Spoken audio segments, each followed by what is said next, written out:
OK, so, Russell, what's your choice? Dreams. Oh. Yes.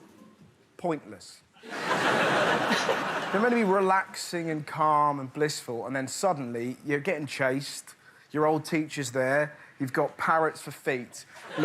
Lorraine Kelly's got an axe, she's swinging it, going, get in the shed, make me marmalade.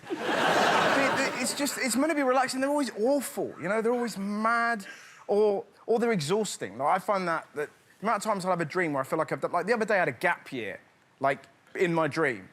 Like, and it's just that you wake up and you're like, you're all right, did you sleep well? No, I didn't sleep well. Lost my passport in Peru. I was braiding my own hair for 4 hours. It's horrific.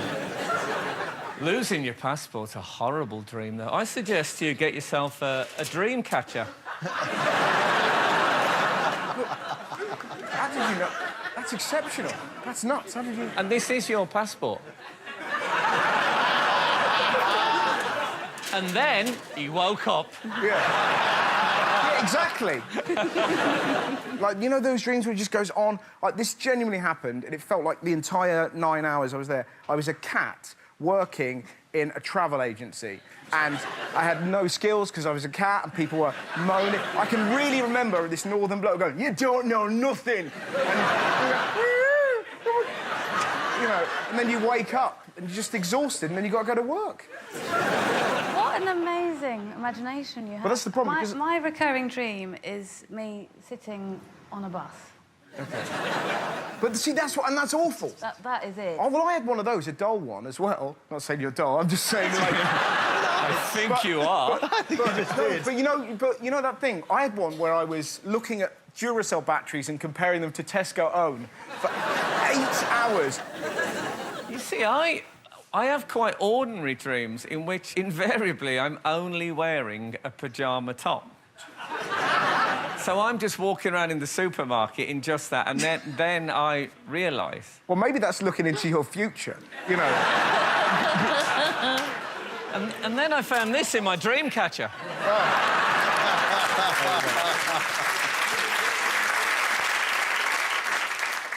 When I used to drink... Do you get it with... It's strange when you get... Do you drink? You do drink, yeah. don't you? Don't you find the dreams get a bit weirder then? Not really, no. I always used to dream I was urinating. And guess what? I quite like dreaming. I like the middle of the day, you know, sort of old man, half asleep, on a sofa, waking up when you sort of snore a bit. Dream, that's a good thing. See, no, it's not, because you're of a certain age. I bet you whistle when you snore as well. There's nothing like that. That noise. That's what my dad... It sounds like someone's interfering with a Teletubby. You're like... My dad used to do that, falling asleep in the chair, going... Absolutely terrifying. Well, I'll tell you something. Are you familiar with the Dream On app? This app is you sleep with your mobile phone and it picks up your sleep patterns. It can tell when you're in deep sleep and when you're moving more. Right. And it gives you sound effects at the point you're most likely to dream, and it's supposed to help you into more pleasant... This is... I'm not making this up. So here's some of the sound, for example.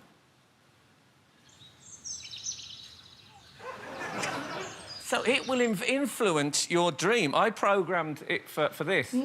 Well, I wasn't expecting the plumber, but you better come in.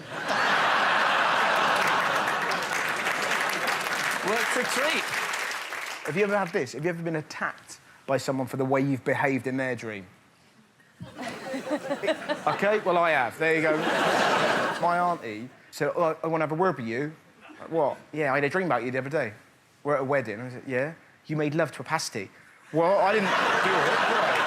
Like, made love? What are you talking about? She told everyone at the wedding, like it was a thing I did. So Chinese whispers by the end. Everyone's like, oh, it's Ginsters. What are you talking about? Was that in your dream or was that in reality? It was in her dream. No, I haven't touched the pasty. She is attacking me for the behaviour that I've shown in her dream. In public? I don't know where I did it. I'd like to imagine that if I was making love to a pasty, I'd treat it right. You know... But I'd never imagined that. I'd probably take her out for a meal. A meal would be weird because you'd see all her mates getting eaten. But I have a clip of a child speaking about dreaming, and whatever we say about dreams tonight, nothing can be as good as this. This is perfect. Have you ever had a dream that you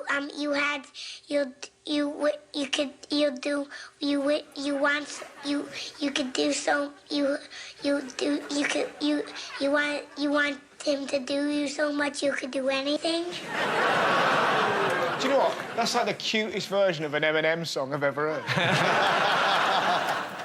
That might make me get pregnant again tonight. That was so sweet. What's Russell's choice? Grumpy Kids. Exactly, right?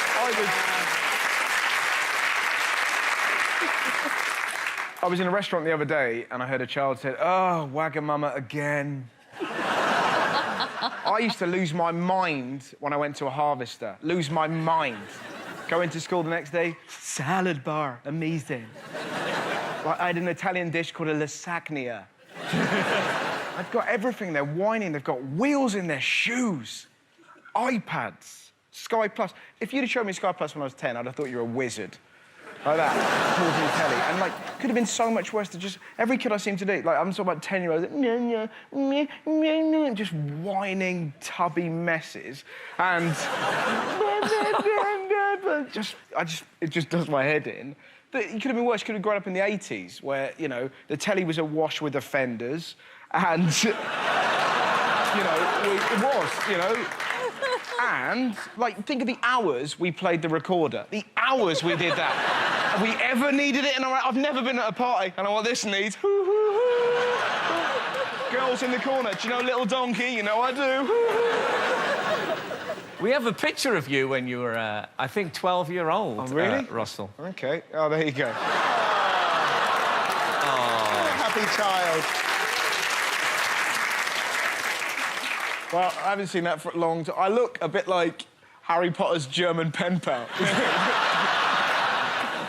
Who would have thought that when I sat for that picture, it would end up on telly and people would just be like... I know. Yeah, just smile. What's the worst that could happen? All right.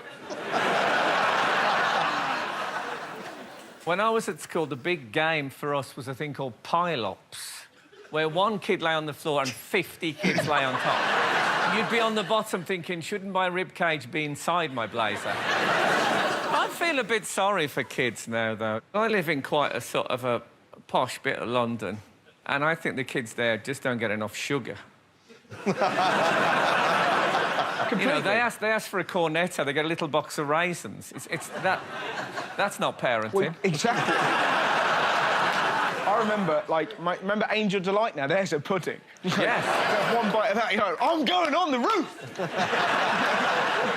My sister, it's one of the greatest moments in the Howard family. My sister's eating Angel Delight. She goes, "Dad, what's Angel Delight made of?" And my dad just went, "Dead angels." That's parenting. Me and my brother are like, "This is the best day ever."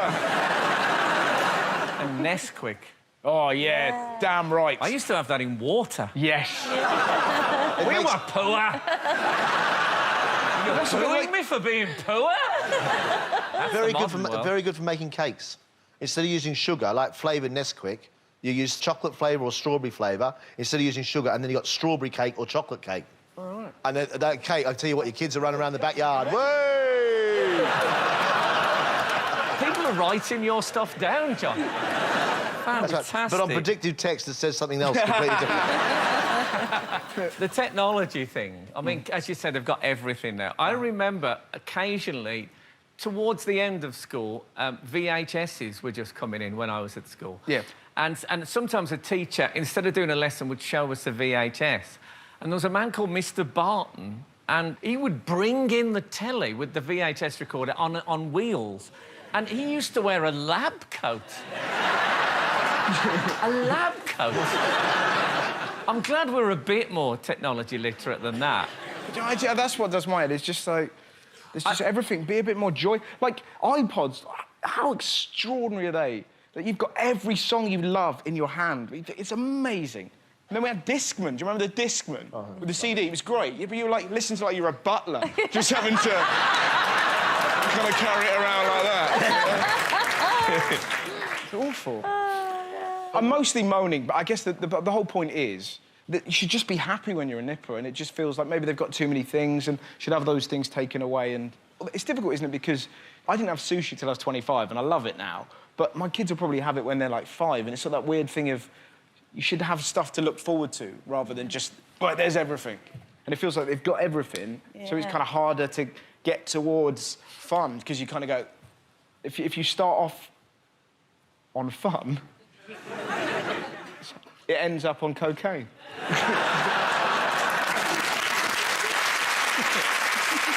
Very good. You know. I'm going to show you a clip to prove that it's a dangerous life being a child now, even in what you would think was the safest of environments. OK, young girl meets the Queen. What's that, young girl?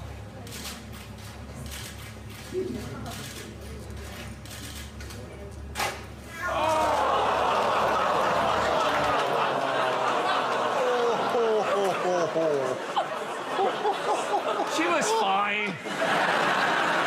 Good job he wasn't with a bayonet. David's choice. It's sushi.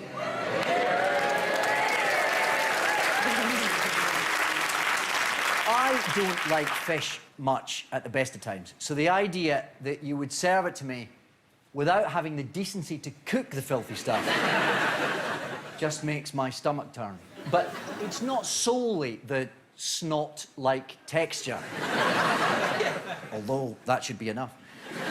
It's that there's an attitude that goes along with the people that like it that I find disgusting.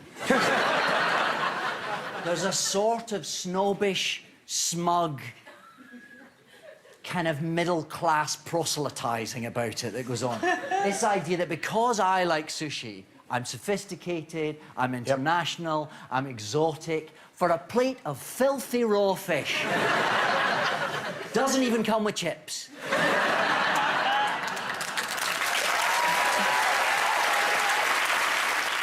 There's one of those viral videos, I don't know if anyone's seen this, of a plate of sashimi that someone filmed in a restaurant that starts to twitch and then flips itself off the plate. That's not dinner, that's a pet. I love sashimi because I have an international sort of. Because you're all exotic. Mysterious, exotic presence. I must confess, I'm with David on this. I mean, I understand.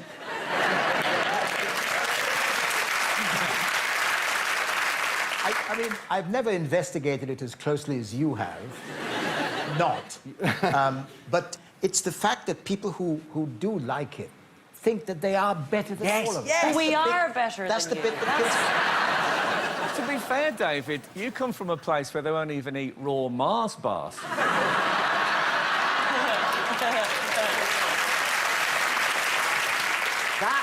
That is exotic cuisine, right there. So here's some sushi. One of my favourite things about sushi is the sushi grass. What is that about? What is sushi? that about? It's trying to dress it up because it's such filthy, vile stuff. You know, in the part of the world I come from, when they talk about grass, they talk about something else. No, but it doesn't come from a field, this stuff. It comes from the sea. It gives it a sort of surf and turf kind of a feel. Well, I think this was my own idea, and if there's anyone who runs a sushi restaurant, I'm prepared to discuss this with them. Wouldn't this be more suitable? You see, like, you've got waves, and it just makes it more real. Can I say also, by the way, the sushi grass, it's great at Christmas. I think part of the pretension, too, is the fact that it appears to be so enticingly laid out. You know, that's part of the thing. Have you ever heard of Nayat Amori? Nayat Amori. Sure.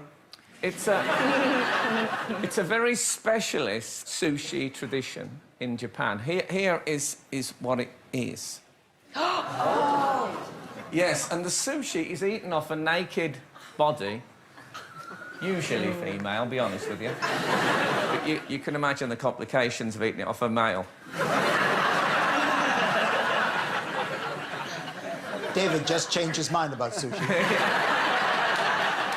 Well, I went to one of these places in Osaka, and I said, look, I finished the meal, and I said, I don't have any money, but I am prepared to do the washing up. This particular one, which is the salmon one, I always feel a bit sorry, because salmon doesn't seem quite exotic enough to be in sushi. It's like when you see a British actor in an American TV show, you think, oh, bless. But when you look at that piece of sushi, I think it looks like Ed Sheeran. And if you can imagine, now this one, I always think, it's ginger, but it's got a bit of white showing. It's more of a Chris Evans type. And you can imagine them meeting at a bar and having a bit of a... Actually, it'd be more like this, wouldn't it? So, you have eaten sushi, I take it? Begrudgingly, yeah. Well, people keep going on about it. You know, Yes, there must they be do. something, and then... But no, it just tastes like a pile of raw fish. It's a fair summary. Yeah. My South African accent. As part of my day job, which is pretending to be other people, I do occasionally have to assume another accent. And usually, with a bit of practice and a bit of time, I can make a decent fist of most of them. But my Beecher's Brook, my Waterloo, is the South African accent. I don't know why it should be. I don't know what it is about it that is elusive to my ear, but I've tried and I've struggled, and I can start off all right, and it's not too bad, but it doesn't take very long, and suddenly I'm from Dudley.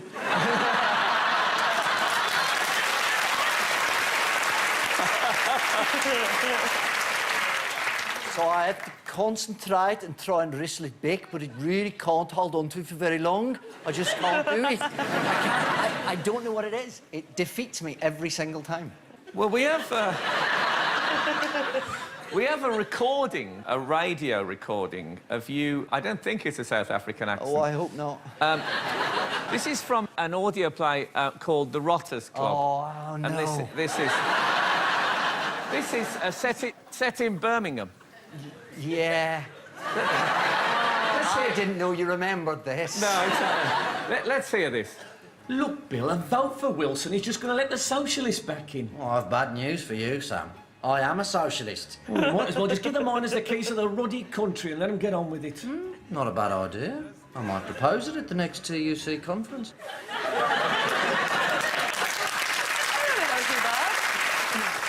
That was David and I, in case you hadn't worked that out. Must be like 15 years ago now. I'll tell you something about that show. We did this show together, but as you say, a long time ago, and there was a guy called David Troughton in it, who was the son of a former Doctor Who. And I was so excited that there was a son of a former Doctor Who there. And David was there, and I thought, why does this Scottish bloke keep bothering me? I want to talk to the son of the former... Little did I know. And the moral of this is don't meet your heroes before they're your heroes.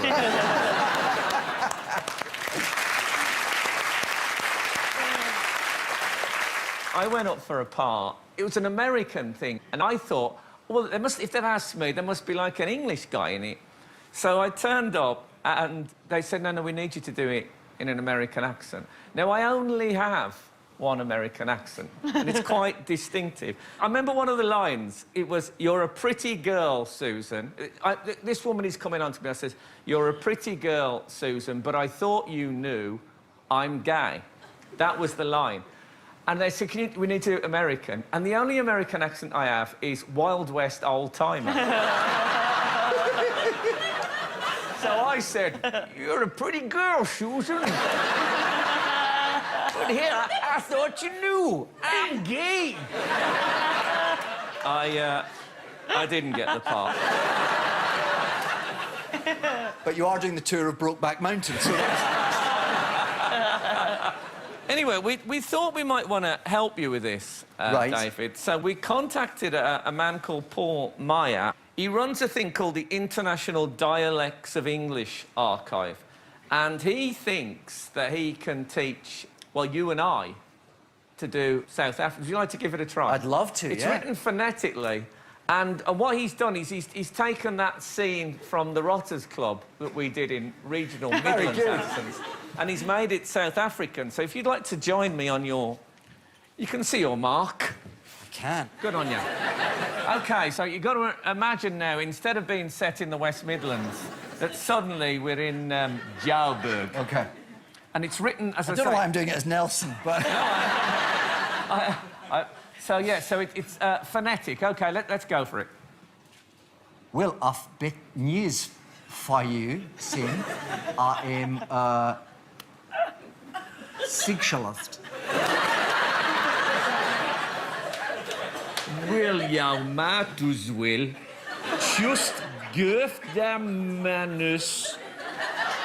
De geest de radicantry en liet hem giet on woof het.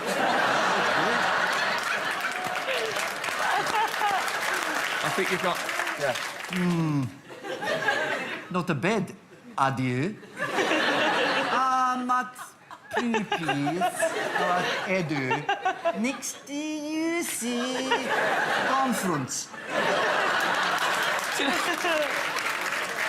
I have a feeling that if you played this backwards, it would sound absolutely fine. David Tennant, the South African actor. Let's get ready to grumble, and we'll begin with Rob.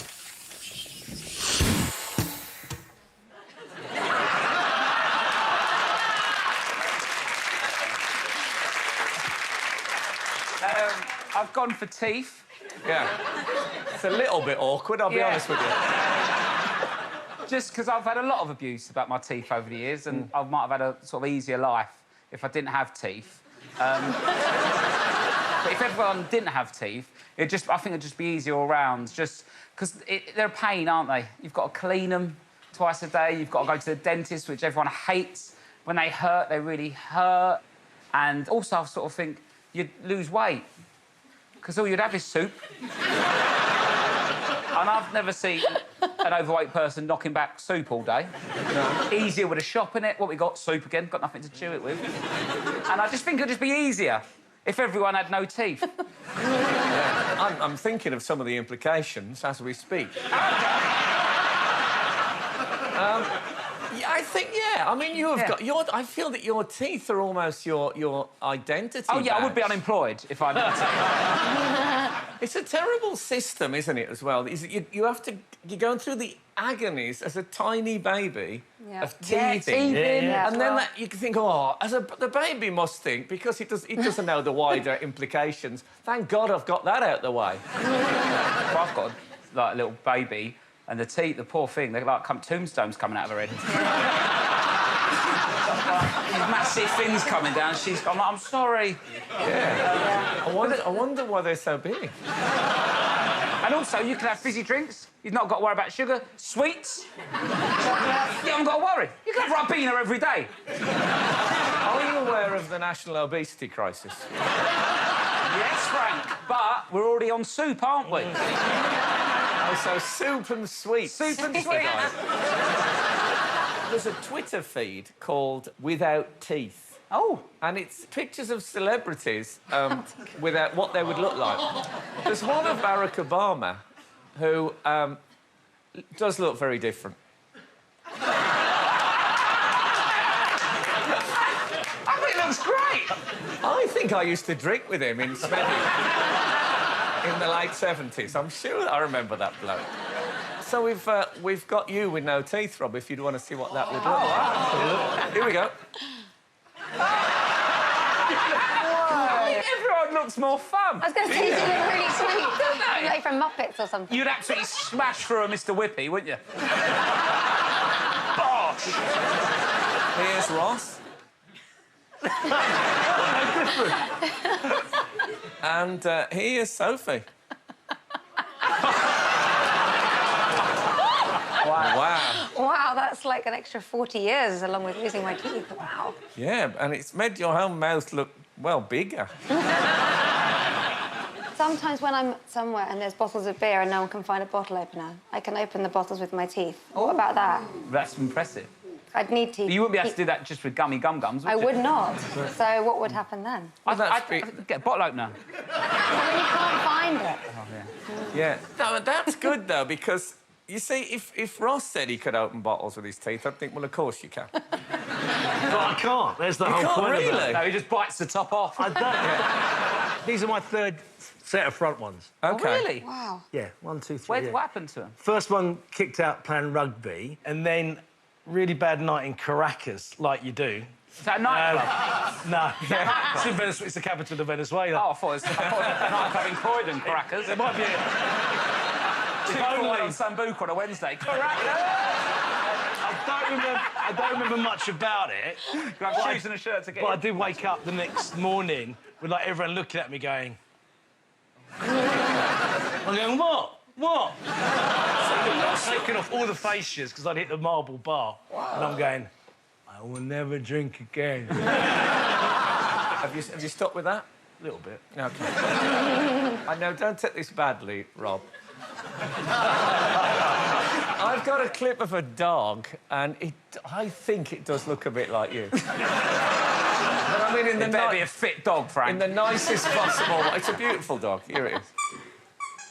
Hey, Charlie, what you got? What's that? Is it a new toy? Is that your new...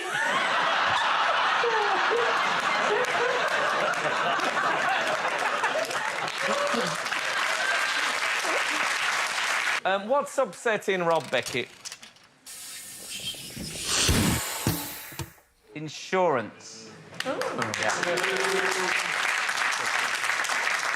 It's just so expensive. And whenever you benefit from it, something bad's happened. It's all just very negative. And I think a lot of the time as well, it's like, you just sort of have it just so that if anything does go wrong, you go, I didn't have insurance. Go, oh, my God, you should have got insurance. Where if no one had insurance, then, like, I think people would drive more carefully. Because then they'd have to pay. Oh, yeah, yeah. Or it might be like Mad Max, and either way's a laugh. I just find it... It's just annoying, like, going on holiday. I mean, your travel insurance, but that's pricey, isn't it? You're going skiing? I'm not going skiing, but I'm going with a drug cartel. You can't go skiing with the clan. You never find them.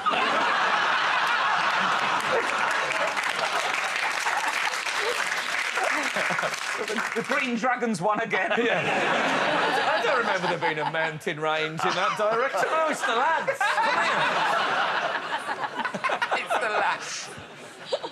I call them the lads. I'm sure you wouldn't call them. You were saying, you know, in your deathbed, looking back, and you're thinking, I've had a good life. I've never really been ill. I've never been in a car crash. I've never been burgled. I have squandered a fortune on insurance that I've never, ever And then claimed. I think it made people less worried about material things. Because you've got no house insurance, you don't have anything nice. They ain't got nothing to nick then, have they?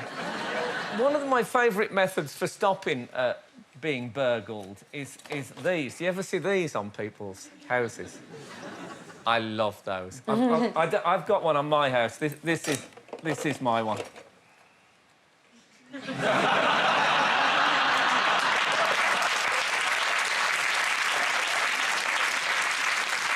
I borrow that? You can have this, Ross, Thank if you you, like. mate. I'll have it afterwards. That'd be great. What would you insure, Rob, do you think? What would I insure? If you had to insure... Maybe my It teeth. probably would be the teeth. Yeah, but I talk about South East London a lot, so Lewisham. Never going to happen. It'd be quite a big... You should do one of your documentaries there. I'm amazed you can get insurance of any kind. It's part of the job, and you have to fill out, you know, accident report forms before you go out. And sometimes you're just saying, this is, you know, what I'm actually writing down to get insured for. We'll be spending time with Taliban, you know. Yeah. We'll be flying into Hot LZ in Chinook. But, you know, there's people who specialise in it. And obviously for your family, but there's also a real, you know, for getting kidnapped and stuff like that, you have to write in actually proof of life.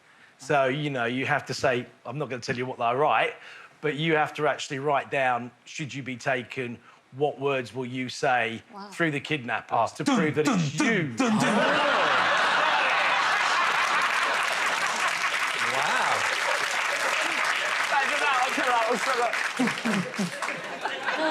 So when you do that, you go, I don't mind insuring the car.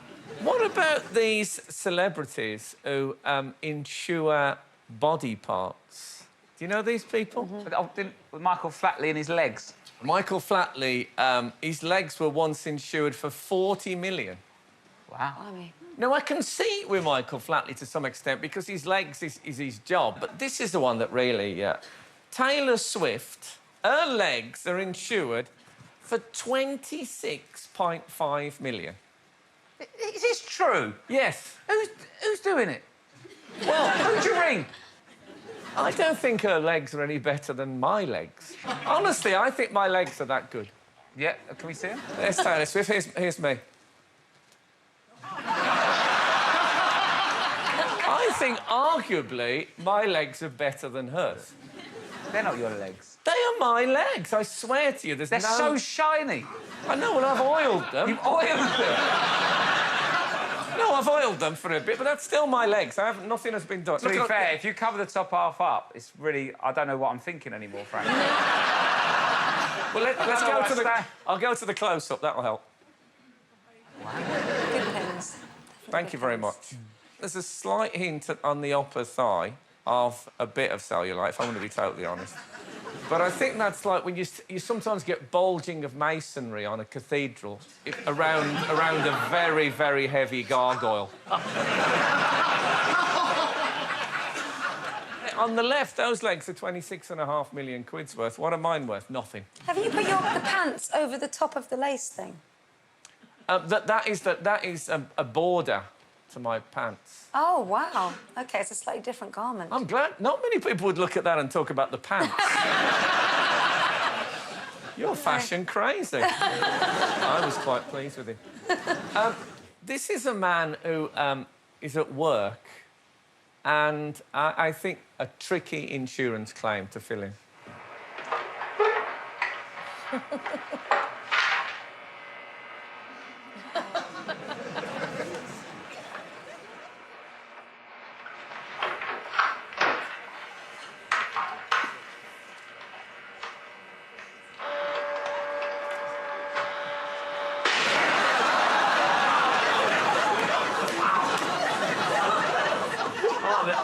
At the end of it, ow.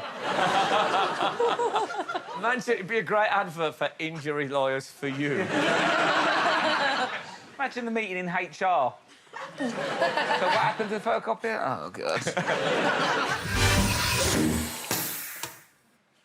Geese. Don't really need to explain that, do I? Probably the worst of all the animals, I'd say. Leery, but unjustifiably leery. I don't really believe a goose could handle itself, but it fronts it all the time. Like a swan, we know, can break your arm, and geese are just like the people who hang out with the bigger kids. Just go up to going, yeah, and you know you could punch it, but it's a goose.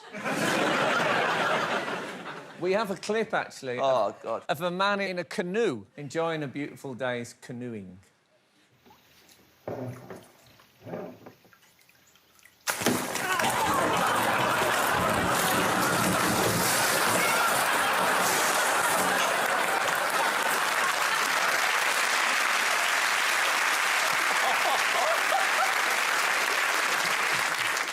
I rest my case. Yeah. I don't know what your antipathy to geese is. I mean, foie gras. What did you say to me?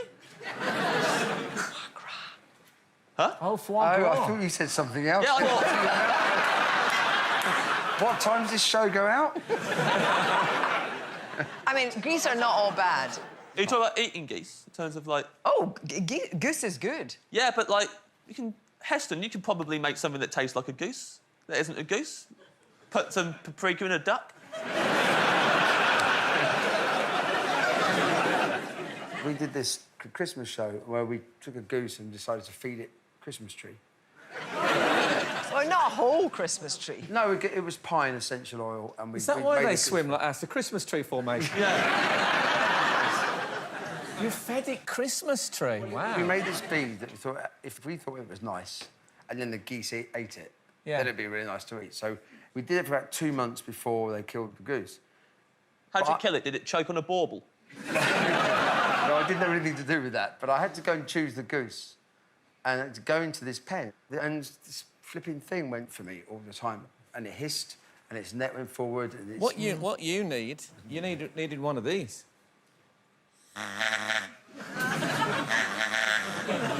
Honestly, I can hear them hitting the window at the back of the building. What's amazing about this, though, is if you hear goose fly over, they all have a great variety of sounds. It's an amazing... I've tried to recreate this for people who don't live in goose country.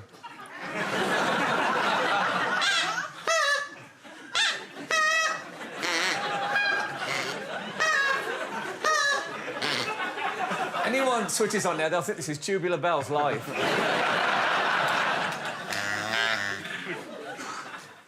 Well, one of my problems with geese, which I will bet, is they nearly killed Rod Stewart. Are you aware of this? No. This is quite a big news story. Anyone? Are you thinking about Rod Hull? No. No, not him. No. There is. Look, Rod cheats death in jet terror. So you see that headline, you think, I wonder what happened. And then it says, star tells of fear as goose hits engine. I once went to an audience with Rod Stewart. And, you know, they used to have all the questions set up in advance. And he said, no, I just want to do it spontaneously. And I don't want the celebrities at the front, I want them way at the back. Just want the public, I want real questions. So we did a couple of songs, brilliant. He said to this guy in the front row, got a question? The guy said, yeah, why don't you make good albums like you used to in the 70s?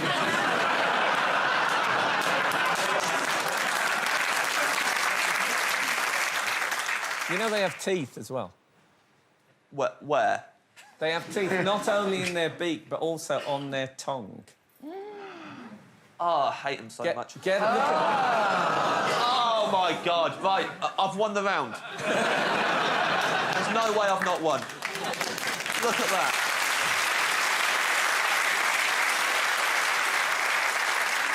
Also, if you ever feed bread to ducks, a goose always comes along and bullies Gooses it. everyone. Just bullies everyone. Bullies everyone, everyone's got to step back, the goose is gobbling it all. That's how it eats. Who eats like that? Just vibrating their whole head. All the way down the neck. It walks away thinking, nailed that, everyone thinks I'm cool. No one thinks you're cool, goose. Anyway, with geese, they are nasty little things, but the fact that they have all these magical things which allows them to fly in a V formation, I'll forgive them almost anything for that. The Nazis were organised.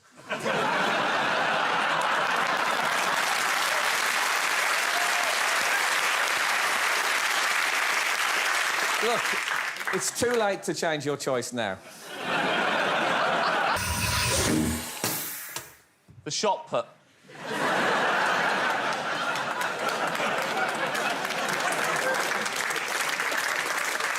I realise now I actually misread your choice.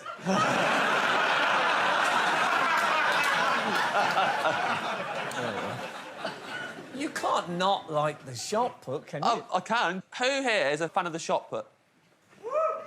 One guy. And he's a liar. Right, here's the problem. At the Olympics, everyone does their stuff and it's amazing, and you're seeing people doing things, you go, I couldn't do that, it looks incredible.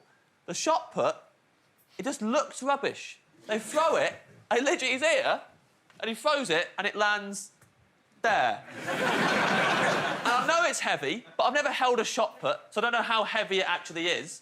So I don't know context for it. So all I'm doing on TV is watching someone throw a ball a little way. That is it. There's a certain method, though. You have to hold it tight to your chin and straighten the arm. Yeah, you've got to do that. Yeah. How's that fun? The Berlin 1938 Olympics got a big cheer every time. Let's have a look. This is a shot putter called Layla Rajabi. I think she's the one on the right. But You have to admire the amount of effort, surely, that's going into that. I'm sure as an Olympian or as a shot putter, it is very hard and you've got to train a long time for it. Yes. But as a spectator, no one is watching that going, nearly as good as that last time the man threw the ball a little way. On the subject of the weight, for a man, the shot put is 7.2k, which is, you'll like this, it's the size of an average-sized dax hunt. Now, that sounds much more enjoyable. Instantly a better sport. Yeah. Throw it into a big hot dog roll. And the female one is 4 kilograms, which is the equivalent to the average weight of a domestic cat. I Now, like a domestic cat would work better in the hammer. Yeah. Yeah. If you had the room, of course. Yeah. What I wish we had, of course, was what would be ideal is if we had some fabulous shot putter to come on. Say, the only British woman to have ever won an international shot put medal. Someone like Sophie McKenna. Here she is, Sophie McKenna.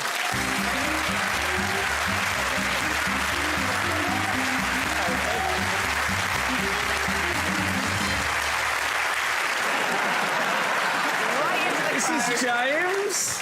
Hello, Sophie McKenna. Hi, James. Nice to meet you.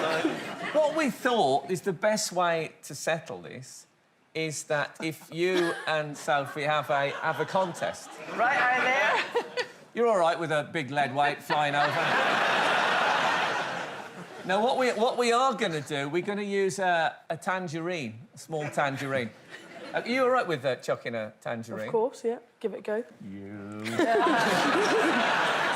Hold on. I have I'm going to let you choose your weapons. What we need is we need a shot circle to, you know, the thing that they swing about. Here it comes. I mean, I'm just afraid to go anywhere near because I feel I've made her angry. So if anyone can catch the tangerine, they'll get a special prize. Would you like to choose your... You first. Use your tangerine? Oh, come on. Weighing them. Yeah, straight in, Sophie. Have I got to do the...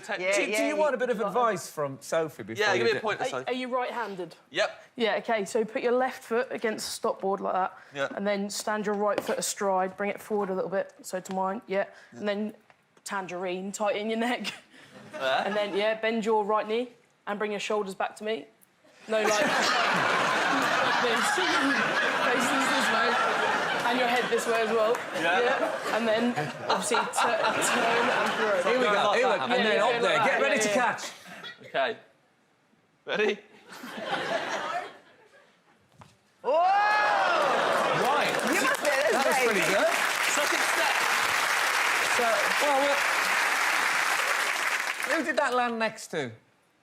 Yes, this lady. So, right, so you're the official marker. Thank you so much. So it's over to Sophie. I feel a bit pressured now.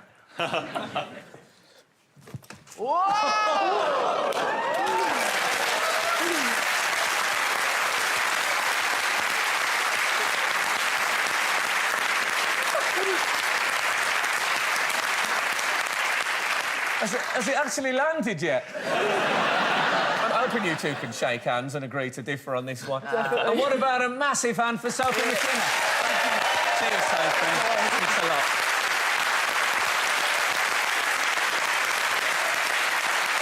I can feel angry.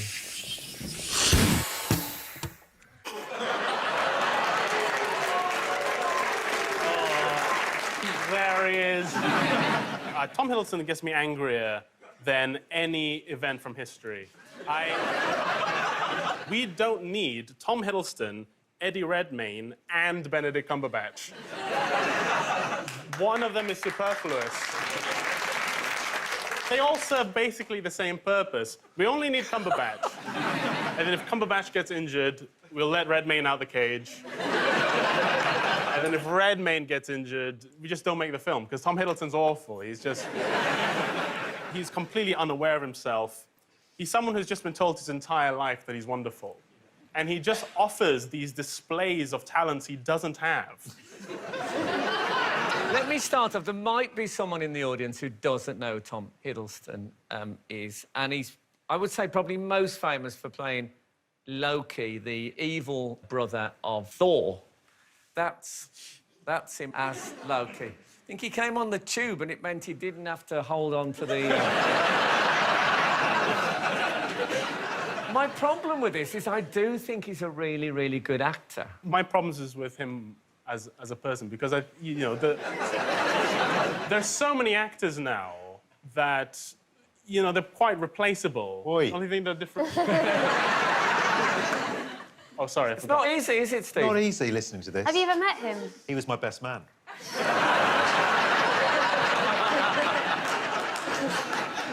No, I mean, I haven't met him, but I tend I to guess look... you're always up for the same parts, so it's Well, different. of course. I look for the good in people, and I just assume that he can't be as awful as he comes across in every interview he does.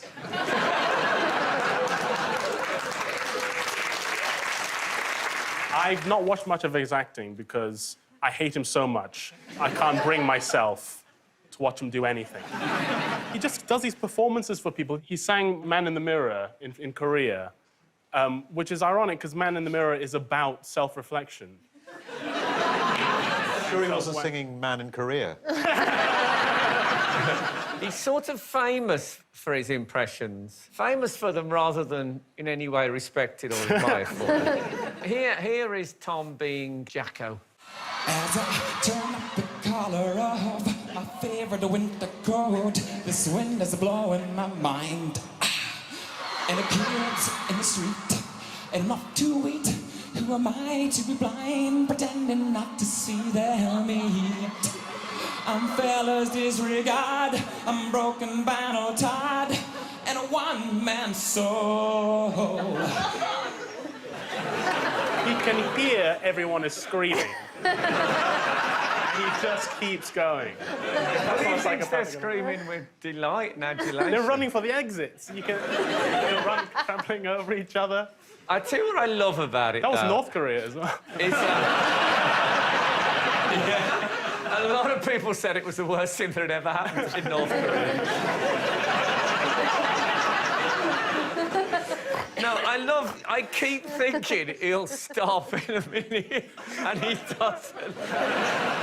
He's just completely unaware that he isn't great at everything. He's like a toddler who just grew in size in no other way. And just think, mine, I can do this. Listen to me. Hey, I'm singing. I'm Tom Hiddleston. I'm Loki. It's just... He just thinks he can... Maybe I'm jealous. I guess maybe I'm jealous. Yeah. That was so the elephant in the room.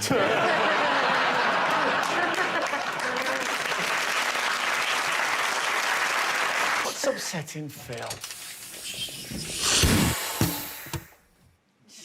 Having a bath. I hate a bath. This is having a bath. I hate it. It's disgusting.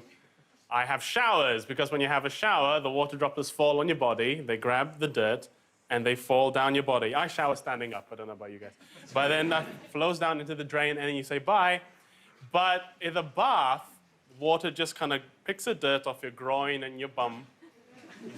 And then just kind of waits there and just stays there.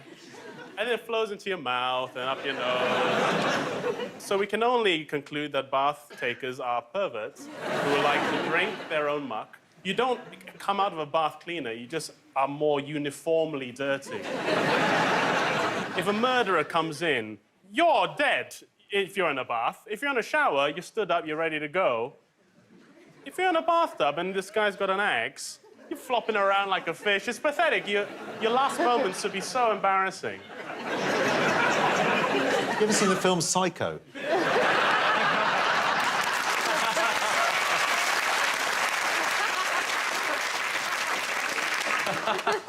Well, that was more to do with the curtain. I don't have a... Oh, it's the curtains. The curtain not done it. If you're standing up in the shower, it washes everything off you, but it doesn't go up your passage, does it? So you will constantly have a dirty passage, whereas if you have a bath once in a while, you'll have a... But in a bathtub, you can't even reach a passage on the tub because you put soap in your hands and you put it in the water and then the soap washes off your hands, and then so you just got a bare hand up your passage. So then... Unless you turn over in the tub, so you're face down and your passage is above water level. And then you reach around and get soap on your hands, and then... But then the drowning problem again. And then if a murderer comes in and he sees that... Somewhere to put the knife.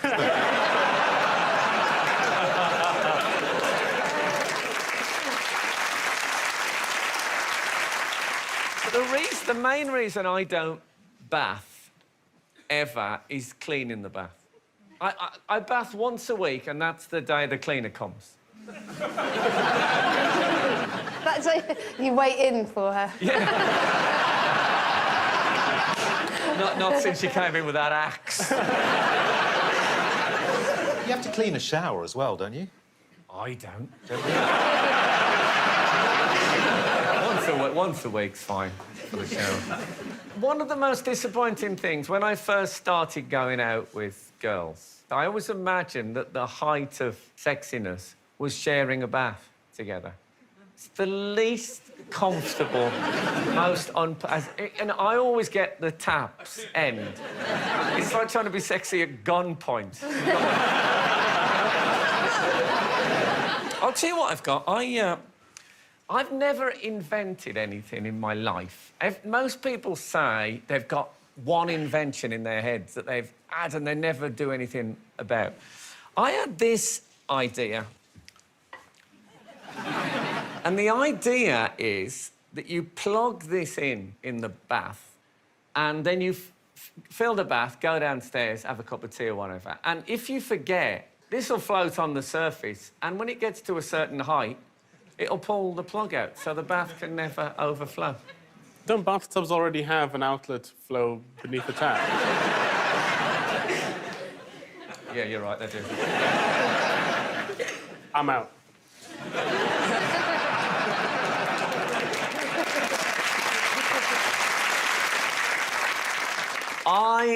I'm not, as much as I respect the women's libbers, I'm not going to put in people who change their name, because I think it's all about choice, isn't it, ultimately? Phil, I don't bath, personally. I agree with you. I don't want to put my face in something in which I've marinated my below-the-belt areas. But some people do like it, especially the elderly, I think, who find the shower a challenge.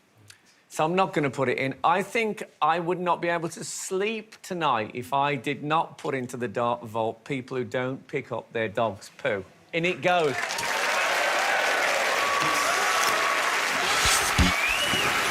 OK, so what's Sir Trevor's choice? My choice is queuing.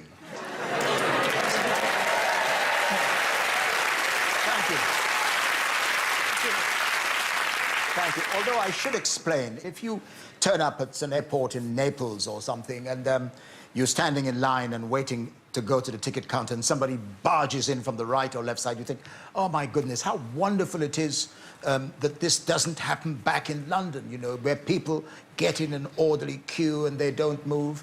But I get very worried when people become obsessed with just the idea of standing in line. We love lines.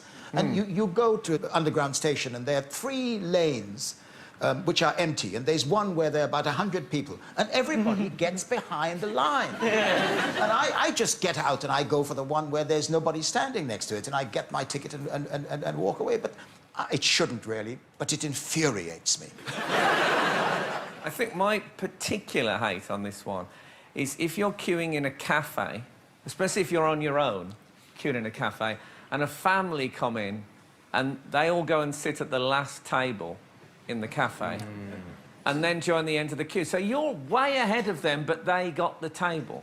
Now, that cannot be right. And I know it's just a table, but you just know these are the people, they do the same thing with a lifeboat. And they do it now for sales in big stores. You know, somebody forms a lot. Well, in fact, for sales, they don't. They kill each other, don't they? Sort of. Yeah. I think you can get a community spirit from that. Oh, that I'm kind sure of there's a queuing. community spirit when you do, but I mean, there's nothing else to do but have a community spirit if you're standing out there or sitting out there all night. Do you still have to queue, Sir Trevor? Do you ever just go, I am Sir Trevor of the news, let me through? No, nobody ever does that. I must... they probably do it for you, but not for me. Oh. I don't believe that. I think the world parts like Moses in the Red Sea. A queue that you see a lot in London is young men queuing for training shoes. A new edition of trainers comes out, and they literally queue overnight to get in there first. And I find this a pretty remarkable phenomenon. And I was in this car, and I was being driven. I'd been talking to the driver. It's a woman driver. She's Latvian. And she said, what is this queue? And I said, it's they're queuing for training shoes. I said, can you believe it? And there was a short pause, and she said, I've queued for cheese. But that's the, but I mean, you know, but that's the thing, you know. So a new phone comes out, and everybody queues. Look, I tell you something. The guys who make those phones, they're going to make enough to sell it to everybody. You do not need to queue. I'm telling you, honestly.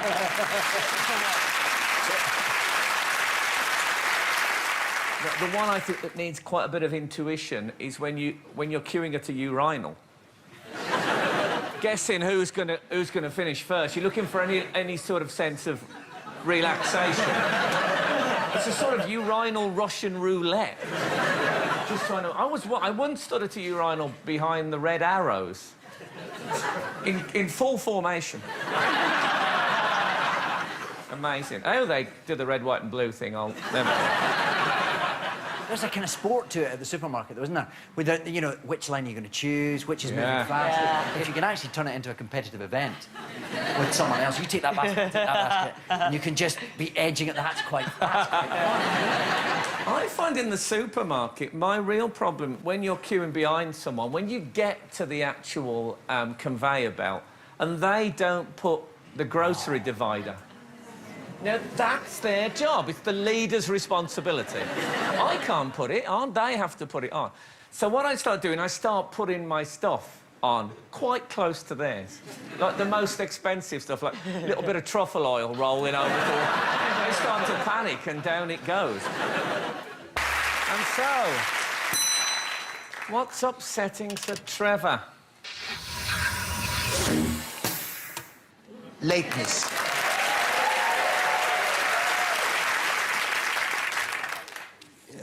I thought we'd be done by now. But, this is a problem which I realize is partly of my own creation. If I arrange to meet somebody at 6 o'clock outside McDonald's, you know, some... Do you mean your house?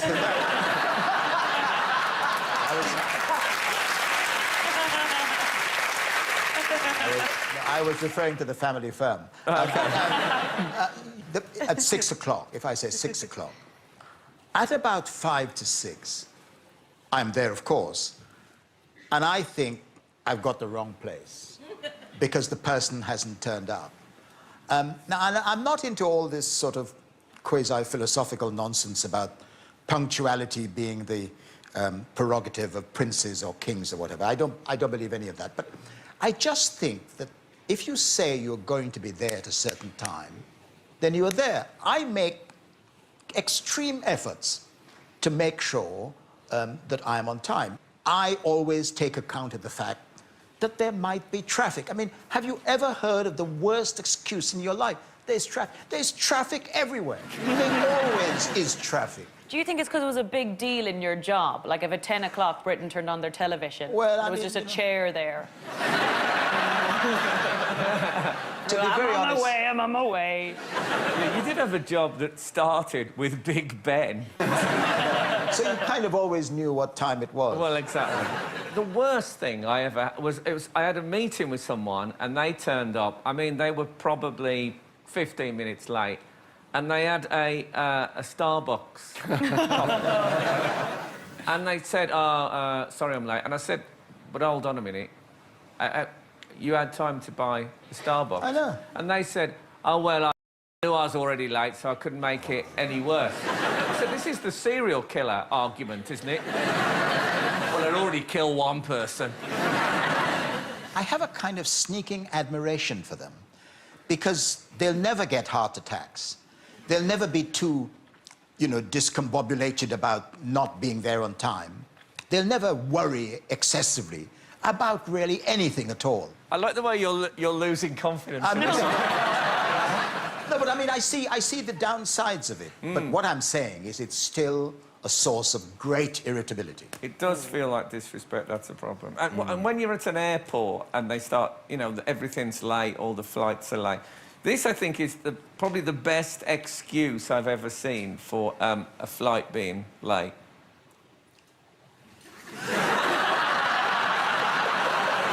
Yeah, very good. I'll tell you, one of the oddities, too, is when people tell you you are late. And in the journalistic world, it happens like this. There is a war, and you can't get to it in time, and you turn up, and the guy says, where are you heading to? You said, I'm going to Bucharest, because the Romanian dictator has just been... And he said, but that happened 2 days ago. I said, yes, it took me 2 days to get here. So people tell you are late. I don't know anyone else who's ever told me an anecdote about being late for a war.